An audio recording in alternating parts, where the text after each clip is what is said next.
Value Optimizers, optimizing the human potential to influence, lead, and innovate. Welcome to Everyday Leaders in South Africa.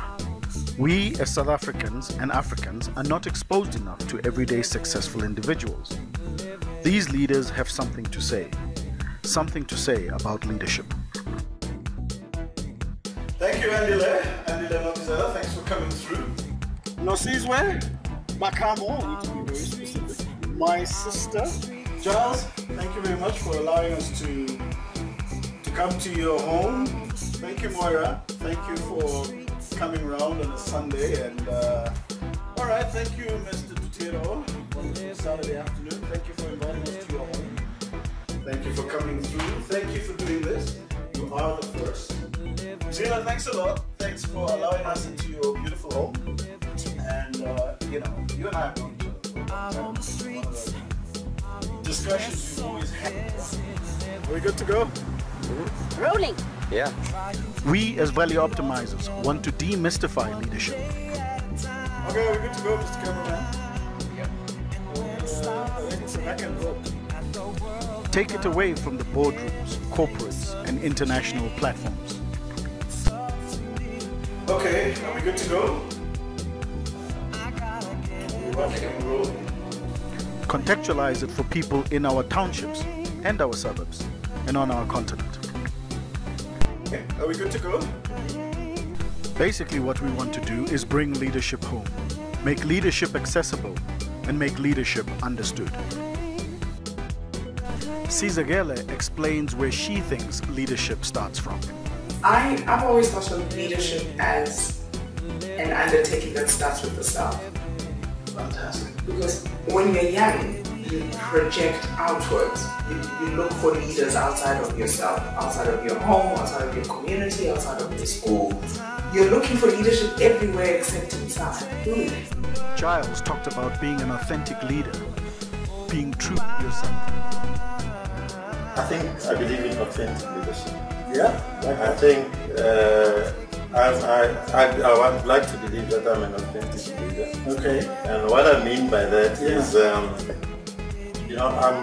who I am. Andile talked about how influences impact leadership. Leadership is a combination of ultimately experiences and influences. Yeah. And it's how you almost mobilize those experiences, how you harness them to develop this particular style.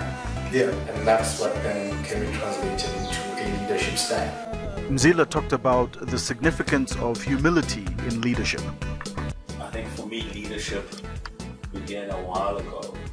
Firstly, I guess, through teaching by my own dad, Yep. who espoused some of the values of leadership. And one of the ones that he often spoke about was humility. Yeah. He often used to say, keep your pride under your feet. Yep. And it's something that I've never forgotten. Nosizwe talked about the significance of a vision and planning for that vision. I think what it is about accepting your circumstances but still having your vision. I think that's what it is. That's fantastic. Because when they asked me, what do you want to be in 5 years' time in the interview? I said, I have a longer than 5-year vision. I said, my vision is actually to be a person that can contribute to society, having gained the experience that I'm going to gain, but be a specialist in whatever I want to do. Innocent talked about the role of a leader to inspire potential. If I said leadership, what would be the first thing that comes to your mind? The first thing that comes to my mind is one word: potential. Potential.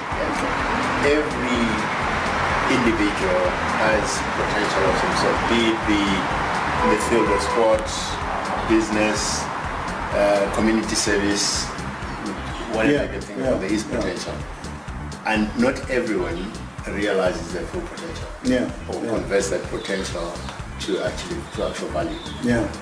And leadership to me is about inspiring individuals to reach full potential. Moira shows us how essential it is to sacrifice to develop oneself.